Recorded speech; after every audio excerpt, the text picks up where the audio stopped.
tahimik na gabi, ako'y lumalapit sa'yo, Panginoon. Pusong nagsusumamo sa mundong magulo, ako'y naliligaw. Kaya't sa harap mo ngayon ay umuyuko. Hindi ko hangad ang marangyang buhay ni ang maging tanya sa paningin ng iba.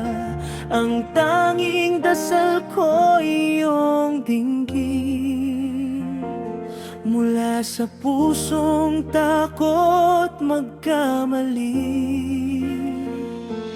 Dalawa lang ang hiling ko sa'yo, Panginoon. Ilayo mo ako sa walang kabuluhan, sa mga kasinungalingan at tukso ng mundo, nasisira sa aking kaluluwa. Huwag mo akong bigyan ng labis na yaman, ni ng sobrang hirap at karalitaan. Pakanin mo lamang ako sa araw-araw, sapat sa kailangan ng puso't katawan.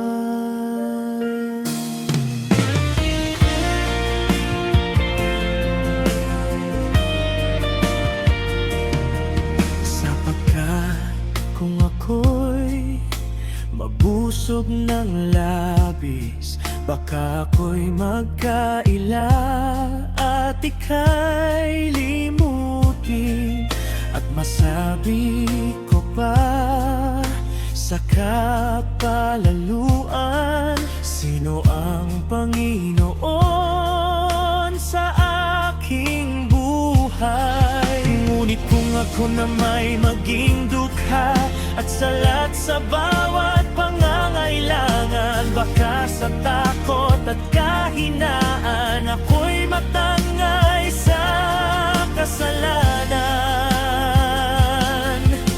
Kaya't sa gitna ng lahat ng ito, ikaw ang nais kong maging kayamanan. Sa bawat hakbang ng buhay ko, ikaw ang aking sandigan.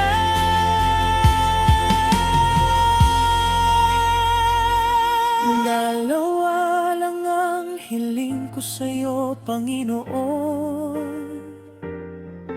Ilayo mo ako sa walang kabuluhan, sa mga kasinungalingan at tukso ng mundo, nasisira sa aking kaluluwa. Huwag mo akong bigyan ng labis na yaman, ni ng sobrang hirap at karalitaan. Pagkanin mo lamang ako sa araw-araw, sapat sa kailangan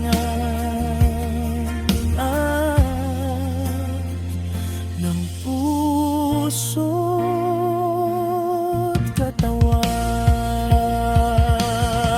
Turuan mo akong maging kontento sa biyayang iyong ipinagkakaloob. Ikaw ang sapat, ikaw ang totoo. Sa piling mo'y wala ng takot.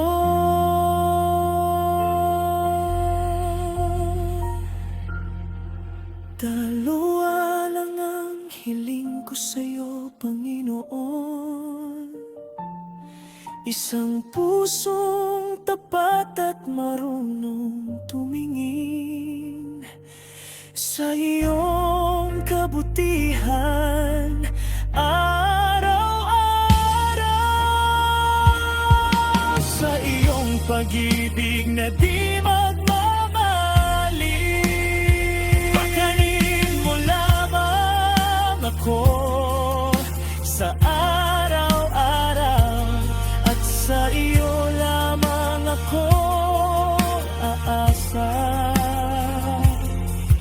Sa gitna ng yaman o karalitaan, ikaw pa rin ang aking Diyos magpakailanman.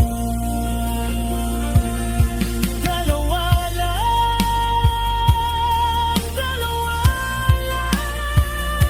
ang hiling ko, Panginoon.